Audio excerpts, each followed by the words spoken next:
Hello and welcome to my talk to Is it really that difficult? Surprisingly concrete answers to vague philosophical questions. Okay, to explain the story I want to tell you today about, I would like to start with the city or the small village on the countryside called Nimport. Nimport is a very nice city and it has, or a very nice village, and it has some great people. There is a baker, a tailor, and a blacksmith. And the baker bakes bread, the tailor sews jackets, and the blacksmith hammers swords. But one day the baker is like, tailor, these jackets you're doing, it's pretty easy, I could do it. The tailor himself says, "Ah, you're right. But these swords are also very easy. I could do them easily." And the blacksmith is saying, "What are you saying? I think I could make this bread easy." So the next day they switch. The baker sews a jacket, the tailor hammers a sword, and the blacksmith bakes the bread. And actually, what it turned out, they actually make a pretty good job here, right? They succeed at their other person's professions, and what they learn from it that actually making swords, making jackets, and making bread is more or less, give and take. It's like equally difficult. And I also would like to introduce to you the city of Amere. The Amere has a scientist, like a chemist, a electrical engineer, and a mechanical engineer. And of course, the chemical engineer builds cameras, mechanical engineer typewriters, and the electrical engineers bulbs. And the electrical engineer says cameras are easy, the other engineer says typewriters are easy, and the last says, oh, bulbs are easy. So again, they switch, they figure out, oh, they can all produce the other product. And so they figured, actually, if you can produce light bulbs, you also can produce cameras, and you can also do typewriters. So, all of those are more or less equally difficult. But now, the people from Nimport and the people from Ermere meet up. So, there are all these people from Nimport and there are people from Ermere. And it turns out, these build bread, jackets, and swords, and they build, something more sophisticated like light bulbs. And again, the people from Nimport says, bulbs, cameras, and typewriters are easy.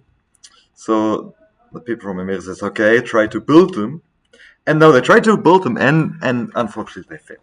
They're like, we can't build these cameras. Too difficult. I do not know how to do it. So they fail. But then the people from Emir, a sword, jackets, bread is easy. We can do it. So they actually make themselves on the task, and actually they succeed. And so, to the dismay of the people from Nimport, the people from Amir, there seems to be just more skilled. Yeah. It's sad for the people from Nimport, but it's nice we have the people from Amir. But now imagine someone comes and says, oh, I want to produce fertilizer. You want to know, is fertilizer more like something from people from Amir or people from Nimport? So what you need to do is you need to find someone who can make fertilizer, and you say, well, you check, can they also build a light bulb? And then you check, well, can the person who built a light bulb, can they actually also build fertilizer? And if both succeeds, yeah, well, apparently this fertilizer, it really belongs to the city of Amir. Okay, so for those who completely lost and think, what the fuck is he talking about? Let's give things a slightly different name. Think about Breaking Bad, building jackets, and building swords as like you could also think of bus routing problems, scheduling problems, air flight pricing. And about these, building light bulbs, cameras, and typewriters, you can also think of training neural networks or geometric packing. And but all these people, I mean, they're really, you could think of them, they're like just algorithms for the different problems you have. And nimport is really NP, and ermere is ER. And what I just explained to you is how these are defined for those people who don't want to deal with difficult notions of reductions. So really, I try to have it for the 6-year-old. So let's maybe have a little bit more of a more serious description of these cities. So NP, it was somewhat invented in 1961 with what's nowadays called the Cook-Levin theorem, which essentially defined NP. And then 1 year later, in 1972, Karp, he wrote 21 complete problems. And basically what he did is he said that's a village. It's just, there's really this village of NP, and there are different people there. And then Gary and Johnson, in 1979, they published a book with over 300 complete problems, and they made it a town. And I think by now, NP is a little bit like New York, London, or Paris, or it may be Seoul, right? It's just this gigantic thing that everyone knows about. And just to give an example for what type of problems are there in, let's think about the Hamilton cycle problem. As input, you get this graph, and that would be a solution. You want to find a cycle that visits every vertex exactly once. And what we have for these NP problems, they have these three properties. One is they're combinatorial. It's hard to find a solution, but then once you have the solution, it's easy to verify. Like once you have this right solution, you're like, oh yeah, that's indeed the Hamilton cycle. Oh, now that you say, thank you very much. So what about ER?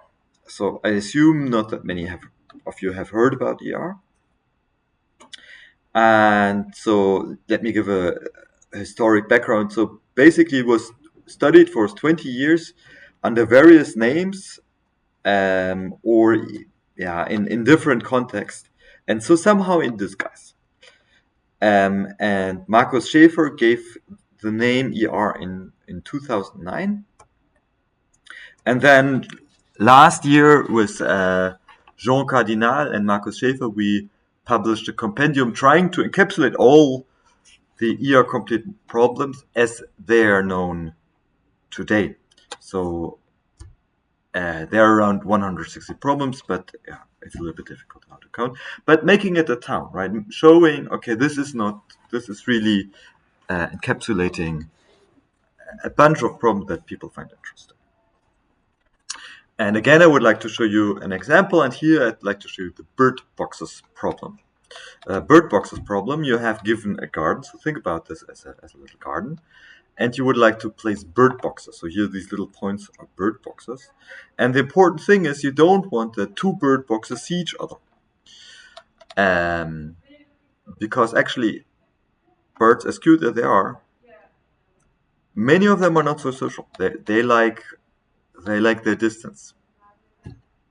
So if you want to have as many birds in your garden as possible, you need to have the bird boxes in a way that they don't see each other. And here the difference between NP is that the solution is continuous, right? So I could continuously move the bird box wherever I continuously at like an infinite number of possible positions. Again, a solution is hard to find, and for ER complete problems, it's really, really hard to find. But once you have one, it's easy to verify. You're like, oh yeah, bird boxes. Here we see the bird boxes. They look nice. Okay, for the rest of the talk, I would like to give you a few examples and then give you some very short overview. Okay, so maybe one of the most famous problems about that are ER complete is the so-called art gallery problem. So here you see an art gallery, like the Rijksmuseum. And it works as this. You've given this very complicated gallery, and you want to place guards such that everything is guarded. And you want to place as few as possible. Here you would place 4. And that's maybe the most famous complete problem, because that was studied for a long time in computational geometry, and it's a long history. And you see, you cannot do it with fewer than 4. And there we showed that you may need irrational numbers by this peculiar but very simple polygon. So you have these little nukes here, and so you need to know one of the guards needs to be on this, one of the guards needs to be on this, and one of the guards needs to be this. Otherwise, you cannot see all the 6 nukes simultaneously. And then if you want to see these 2 niches, then your middle guard needs to be on the left of this line. And the same, if you want to see the right 2 niches, you need to be on the right of this line. And these 2 lines intersect in a single point, which happens to be also on the green line. And then if you place the point here, that will be an irrational point and the only solution with 3 guards to guard this entire polygon. And that's how the solution looks like. And that was a big change for people's perception, because people generally assumed you could do it with rational coordinates, and that the problem would be in NP. And that's joined with Mikkel Abrahamsen and Anna Adamaszek, and we showed also the problem. Another problem that I find noteworthy is geometric packing. Geometric packing, you have a container, you have items, and you want to pack the items into the container. Again, it's a problem that's complete, and here we packed 11 items into the container. So here we exchange one co-author, again work with Mikkel Abrahamsen and Nadia Seifert. I would like to give you a short overview. So the number of papers related to the existential theory of the reals.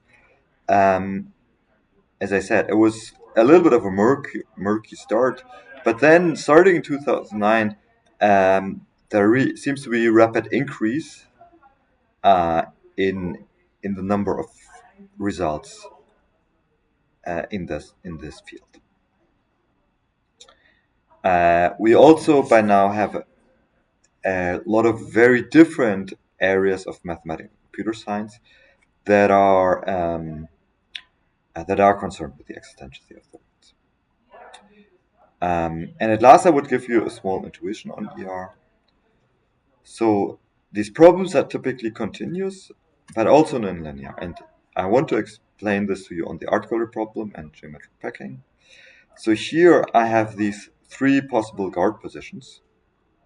But what you see is, if they are here at equidistant distances, but what you see is that the visibility region that such a guard can see is behaving in a really nonlinear way. And so whenever you see these 2 properties, you see that things are continuous and nonlinear. It's a strong indication that this problem actually belongs to this term Ermere. You see this also for packing. So we have this rectangle. We rotate it. As you can see, I move the lower point here by the same amount, but it moves by different. The right point moves by different amounts to the right. So there's again this nonlinear behavior and a continuous behavior, because you have infinite granularity on how you can move that piece. So you have these 2 items, then the thing that you're looking at is probably here. And at last, I would like to show you some tools that you can use to solve these complete problems. Unfortunately, they're really not that good. They're not as good as for NP complete problems. The first one is symbolic. So, for instance, if you have a simple polygon, a simple polynomial of odd degree, there must be a solution, even if you don't know where it is. and there you use the oddness of the degree. And these types of techniques, they're very slow in practice, but they have, they're somehow give you the guaranteed optimal solution, and you have runtime bounds when you will be finished. And there's gradient descent, and I figured out a new way to explain gradient descent. That's gradient descent. It has no theoretical guarantees. You could always be in a local minimum, but it turns out to be extremely efficient in practice. I mean, that's what backpropagation is in disguise, right? It's gradient descent. And then there's also discretization method. So you discretize your solution space, and I could show under certain assumptions in certain types of problems, they can also be actually have all three. Like where efficient in practice is not as efficient as gradient descent, but it has guarantees on the right. And with this, I thank you for the attention, and that's finished.